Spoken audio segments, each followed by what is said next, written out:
2013లో కేజ్రీవాల్ పై ఓటమితో Sheela Dikshit political career close. తాజా ఎన్నికల్లో ఓట్లు చీల్చి కేజ్రీవాల్ ఓటమికి పరోక్షంగా కారణమైన సందీప్ దీక్షిత్ న్యూఢిల్లీ నియోజకవర్గంలో 4000 పైచిలకు ఓట్లు సాధించిన కాంగ్రెస్ అభ్యర్థి.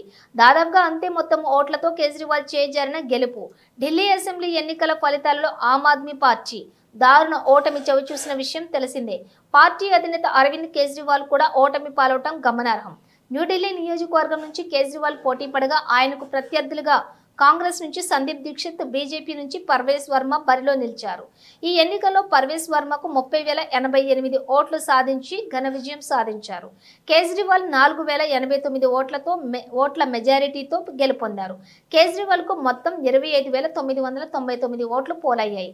ఇక కాంగ్రెస్ అభ్యర్థి సందీప్ దీక్షిత్ 4,568 ఓట్లు సాధించారు. కౌంటింగ్ లో పర్వేజ్ వర్మ, కేజ్రీవాల్ మధ్య రౌండ్ కు ఆధిక్యం మారుతూ వచ్చింది. స్వల్ప ఆధిక్యంతో ఫలితం ఇద్దరు నేతల మధ్య దోబూచులాడింది.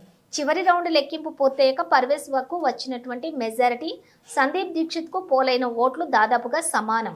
ఈ నేపథ్యంలో కాంగ్రెస్ అభ్యర్థి ఓట్లను చీల్చి కేజ్రీవాల్ ఓటమికి కారణమయ్యారని రాజకీయ విశ్లేషకులు అభిప్రాయపడుతున్నారు. ఇండియా కూటమిలో ఉన్న కాంగ్రెస్, ఆప్ ఉమ్మడిగా పోటీ చేసే న్యూఢిల్లీ ఫలితం మరోలా ఉండేదని చెబుతున్నారు. ఆప్ ఆవిర్భవించిన 2013 ఎన్నికల్లో 3 సార్లు ముఖ్యమంత్రిగా పనిచేసిన కాంగ్రెస్ పార్టీ సీనియర్ నేత షీలా దీక్షిత్ ను కేజ్రీవాల్ ఓడించారు. ఈ ఓటమితో Sheela Dikshit political career close ముగిసింది.